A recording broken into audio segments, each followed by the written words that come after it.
Hey everybody, Joseph Rothschild here, aka MBT, and Elestrals, am I right?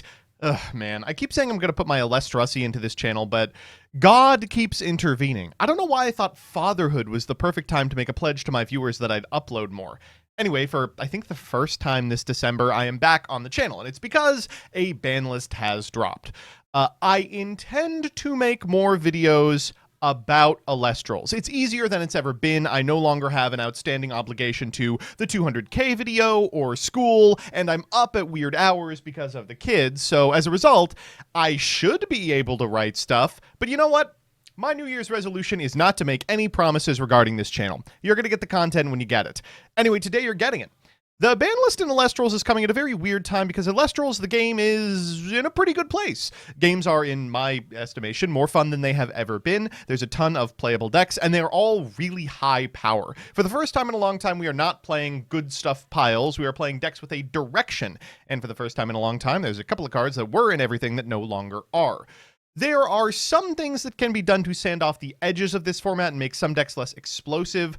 There is one potential avenue in which a significant amount of the back row runes are curbed, but I think more likely than not, we are just going to see unhits. There's a lot on the list that could come off, so let's listen to Mr. Drive. Hey casters, today we're excited to share and integrate some new updates to the current Elestrals trading card game. Integration. Always an interesting statement to hear in a YouTube video. This video, ban list is brought to you by Raycon. To the TCG for this year and the current format. The livestream format has been full of initiative, and we're very happy with the game's development towards creating fun game states and unleashing powerful threats. That's a really cool way to describe it. It's been full of initiative. Here referring to, I mean, as you can see on the screen, the bevy of powerful 2- and 3-drop Elestrals that have been really just dominating the format. Describing it as decks that take initiative, I guess is another way of describing it. It's like the proactive decks that I tend to refer to when I discuss like these strategies and tier lists and New such. deck lists, strategies, and archetypes are created every week, and we're always looking out to see what there have been huge swings, by the way, in case you all have not been paying attention since the implementation of the last ban list. Most recently, of course, Morfrost is now in contention for best deck status as a result of the hits to some of the really frustrating back row runes that prevented you from interfering with an opponent's explosive turn. But Leonite, Champion of Hestia, has become a breakout Elestral as well, which is funny as all hell. The next big innovation will be. The Elestrals trading card game is more fun when each player can do the things that their deck and strategy want to do.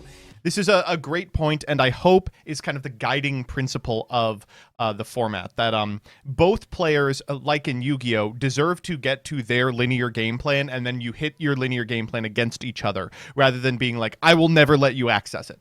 And the live stream format has, and I think forecasts that we might be seeing a bunch of the back row runes across head different out. elements and play styles. We evaluate strategies around 3 key strengths: speed, consistency, and resilience. It's okay for decks to be good at some of these, but not all of them at once. When strategies become too dominant and prevent decks from flourishing, that's when we need to take action. It's important to note that real quick, I do want to intervene and say I love permanent. And with the release of each new set, the insight we'll into monitor what they and think is a our hittable ban list and evaluate whether any changes are needed. Today, I'm excited to announce some new card limits to the game, as well as some card unlimits to shake things up. All changes highlighted will take effect on December 29th, 2025, right before ahead of the our new year. first online premier tournament of the new year on January 3rd. Now, let's take a look at all of the cards that will be limiting to 1 copy in the upcoming format. The first card we're limiting to 1 is Morfrost Bat Form. Morfrost has become a very popular strategy and deck archetype with the new. It is pretty inarguable at present that Morfrost is the best deck in the room. It's just so absolutely incredible at going wide early, and repeatable Bat is a significant part of that. Leaving Bat to 1 means that some decks can play the small Morfrost package, which includes like Bat and as a way to get Lycan on field as a little wideness in decks that just like want to be able to cycle through cards quickly. Edition of Morfrost Chimera Form. God, this when paired with so Morfrost Bat Form, it becomes a very resilient deck that's tough to keep up with. Strong. Therefore, by limiting Bat Form to 1 copy, we encourage players to invest more in their Divine Rune, Kione, to help recur Morfrost forms and limit the deck's ability to establish a consistent board repeatedly. Next on the hit to 1 copy is Tadpuff. All right, I mean, Makes sense. This card is very available. There's a lot of ways to get it into your hand. It is quite frustrating that the Lycaoid deck can do the Tadpuff into Lycaoid setup every single turn, provided you're able to keep Tadpuffs in rotation, which of course you can do, courtesy of their Divine Rune. Yeah. Over the past couple this is months, a meaningful we've seen the hit powerful in a and deck dominant that's playing strategy of Aphrodite for sure. Lycaoid slowly take over the Lifestream meta. We really like this deck's game plan and consistency. It is fucking However, cool. It's a bit Like, I too can't be fast upset in our about current Lycaoid in format. the same way people were It's upset okay about for Bears, Aphrodite because to it serve does as a have strong weaknesses engine and it once is cool online, as hell. But Tadpuff applies the pressure that Lycaoid presents a bit too quickly and a bit too repeatedly. Yes. By limiting Tadpuff to 1 copy per deck, players will still be able to unleash their Lycaoid strategies. However, they will require a bit more care, ultimately allowing other decks a bit more room to breathe. Also joining Tadpuff is its Frost Nexus form, Tadflow. Okay, well, this is for the exact same reason. While Blizztrix doesn't have the win rate it once did, with the new cards from Lifestream, the self-mill strategy has become a bit too explosive when paired with Tadflow, as it helps cast a surprise Iwilly, which leads to a potential full board to face. This deck and strategy can be quite swingy, therefore a limit on Tadflow will help keep this experience from becoming too common for players. It's kind of frustrating because there's really no other thing that Blizztrix can do other than be swingy, right? It's like Lightsworn in that way. It's like, you know, you printed Wolf. What did you expect was going to happen? That's it for our limits in this new restriction update. Okay, sick. That is what I like to hear. A really, really tight, very few hits. Let's see what the unlimits look like. Now let's take a look at some unlimits. We can let me give I guess a quick prediction. We can probably unlimit this. We can probably unlimit Arcolith. There's a couple of cards that were put on there way back when that probably don't need to be anymore. The first card we are removing from our limit list is Race to the Top.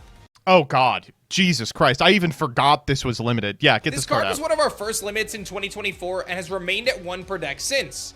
Even with the growing popularity of Thunderstorm and there is an Glow argument deck that there Thunder were has struggled to formats keep after up this and card remain was limited that relevant in you the would current play Lifestream 3 meta. of it. By removing this limit, we hope to see players certainly that experiment argument is more with the over Thunder now. element and regain the ability to swing the game state back in their favor. And let me tell you right now, Glow really needs this fucking card.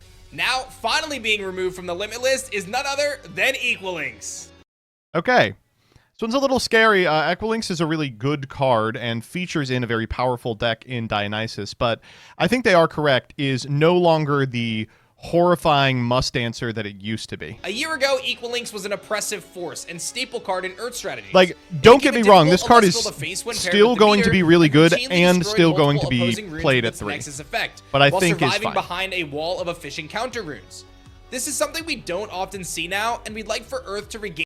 Yeah, to be clear, not every deck is just like slamming a guy down and setting 3. In fact, the ones that are just losing for the most part. In the opportunity to control runes on the field. Now, let's heat things up with the unlimit of Kinleo. We are so fucking back. Dude, we are so fucking back. Okay, well, this one actually, wow. I know that I'm, you know, excited about this in a way that I should have been about Equalinx because historically Equalinx was the better card by a lot. Kinleo featured in like Volk Champ setups and a whole bunch of Fire Brews, and there are some Fire Brews that are powerful now that this might find purchase in. But since Equalinx's limit, hard Elestral removal has become really, really important, and this is that. The Fire Artifact archetype has cooled off a bit since the release of Lifestream. And Fire Artifact, by the way, really cool deck that is not playable right now. Really, really cool deck. If this makes it rogue playable, that's completely fine with me. And allow players to mix up their playstyle with new Nexus strategies. All 3 of these cards were restricted when the Elestrals trading card game looked very different. And efficient removal was one of the defining factors of a successful there deck. would be more. We hope these updates encourage players to experiment and improve the comeback potential across multiple elements and strategies. That's it for our limits and unlimits. However, we have one more change that we would like to make. One that we can no longer avoid. Oh my god. For the first time ever, we are opening the gates and releasing a card that was sent to Tartarus. Lycaoid, Champion of Artemis. Is this not the funniest thing that's ever happened?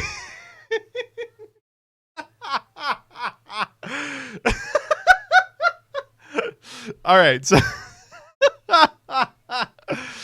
we banned Lycaoid Champion of Artemis, thought about giving it a Rada, instead gave it 2 titles, and then the next set power crept so much that he wasn't fucking crazy anymore.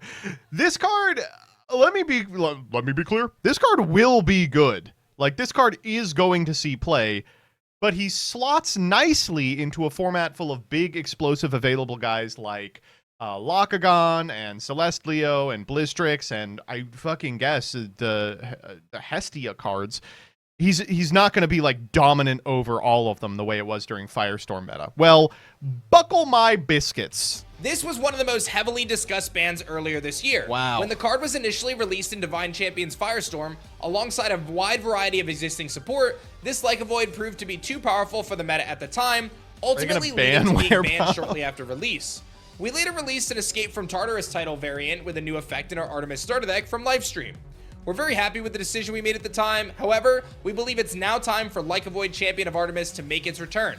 By the way, I don't want to sound like I'm coming down hard on the decision to not errata, instead release an additional title. That was definitely the right choice, and like really, really all I got in terms of talking about that choice in that short was positive feedback from people who were like, thank God they did this. Increased focus on synergy, Lycaoid's splashability is less of a concern, now that multiple elements have been granted a similar strategy and ability to swarm the board. Yeah, I mean, they're describing exactly what I'm talking about. Will continue to be legal for the foreseeable future. We expect these adjustments to be our final balance changes ahead of the Sunstrike format. However, we'll continue to evaluate the format over the coming months, and we'll provide an update on any changes we believe are required after our final Premier tournament in February. Okay, I like this a lot. I will say I am a little concerned, as they were like, you know, you should be able to access your game plan, and your opponent should be able to access their game plan, and you should hit game plans against each other, but we're not going to do anything about, like, Gorgon's Gaze, like the card that prevents that from happening. Maybe it's load bearing. Maybe it's like Ash Blossom, and like they tested with fewer copies of Gorgon's Gaze, and they were like, this is a fucking disaster. Yeah. Shouts out to 3 liths on the limited list, by the way. Arcalith. I can't believe Unk is still on there. You know what's crazy is he's the only card on that limited list I think they could realistically move right now. And Vis, what did my boy ever do? Ahead of our 2026 World Championships, we're very excited to see what new decks emerge and how current strategies evolve when these changes go live on December 29th, ahead of our January 3rd online Premier tournament. Super excited for that. Our final restriction update for 2025. Thank you so much for tuning in. On behalf of the entire Elestrals team, we wish you a happy holiday and a wonderful new year.